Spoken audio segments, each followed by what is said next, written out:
Race day essentials coming at you.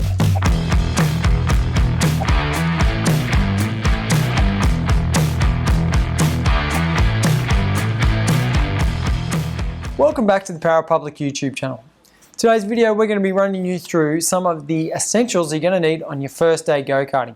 So it is really easy to forget about all the simple things that you've learned over the course of your career and forget to tell new guys some of the things they're going to need to take to the track when they go for their first time. So today we're going to break down some of the essentials you're going to need for your very first day at the go-kart track. Okay, so the first day at the track, if you don't have some of the essentials, you're going to be getting there, packing up and going home quicker than you like. So what I recommend to the new guys is to make sure that you've got the essentials like chain lube and oil. You cannot run your go-kart engine without oil in the fuel and without chain lube on the chain. Now, obviously you don't have to have this, but if you don't, the chain's going to get hot and it's going to expire very quickly. So chain lube and oil is probably the first most essential ingredient to a successful day at the track. Now, it goes without saying that the go-karts run on petrol, so you are going to need to transport some fuel to the go-kart track. So a 10-litre jerry can as a bare minimum. So if you've gotten to the track and you've got your jerry can, you've got your oil, now, and you only want to mix up 3, 4, 5 litres at a time, you can get yourself a fuel jug like this and a beaker to measure the oil. And that way you don't actually have to mix up the full 10 litres of fuel in case you only use 3 or 4 litres or whatever. So this is a nice addition to the toolkit, but not a necessity. Okay, so another nice thing to have as a spare plan B is some spare spark plugs. Now, as a new guy, you're going to be out at the go-kart track. You may or may not be going full throttle all around the track, especially some of the kids that tend to be part throttles around the circuit, and that leads to fouled spark plugs. Now, if you do foul a spark plug and you don't have a couple of spares, you're going to be packing up your stuff and heading home.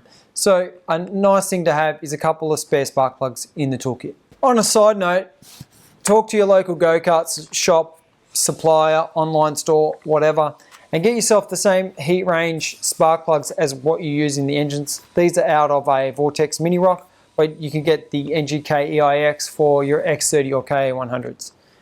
And I like to use the Denso power plugs in the Rotax products. Okay, so another couple of things that could really make your day go that little bit longer is a couple of spare chains and spare sprockets.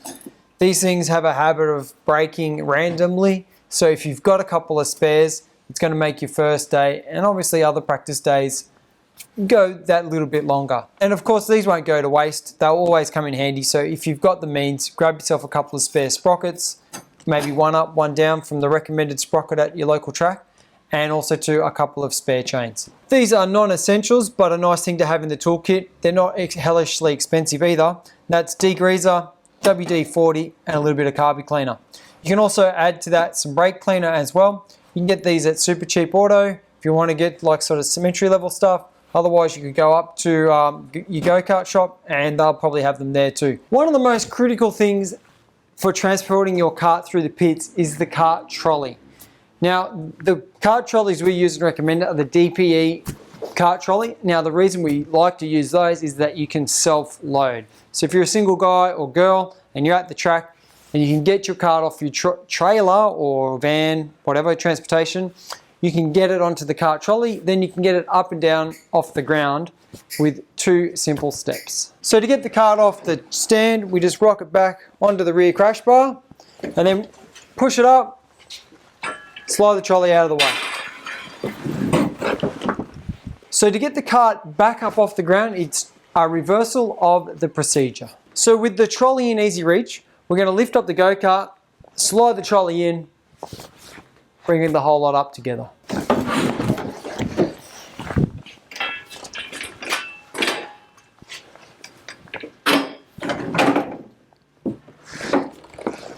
Now there's a couple of key points I'd like to show you up close. So as you rock the kart back on the trolley, make sure you hold it with your foot so it doesn't fly out from underneath the cart. Now make sure you maintain downward pressure on the handle. If we let this one go, it's going to have a tendency to want to slip out if we're not locking the wheel and holding the trolley. So then we're going to lift the cart up off the off the trolley. Now I'm holding the trolley with downward pressure on the handle, and I'm just going to push the cart straight up onto the rear crash bar. And then with 2 hands onto the front of the go-kart, we're going to lower it down in one swift motion.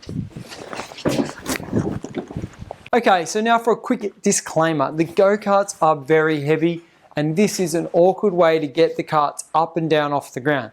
But it is a possibility if you're feeling up to it, feeling strong, and very confident that you can get the cart on and off by yourself. If you can't, make sure you get somebody to help you. So there you have it. Some race day essentials for your first day at the go-kart track. Now get as many as you can afford, because these things are really going to save you a lot of time and a lot of effort in the long run. If you find the video helpful, please give us a thumbs up, subscribe, and turn on those pesky notifications. You can go to our amazing website, www.powerpublic.com.au, or you can follow us on Instagram and Facebook at Powerpublic. Thanks for watching. See you in the next video.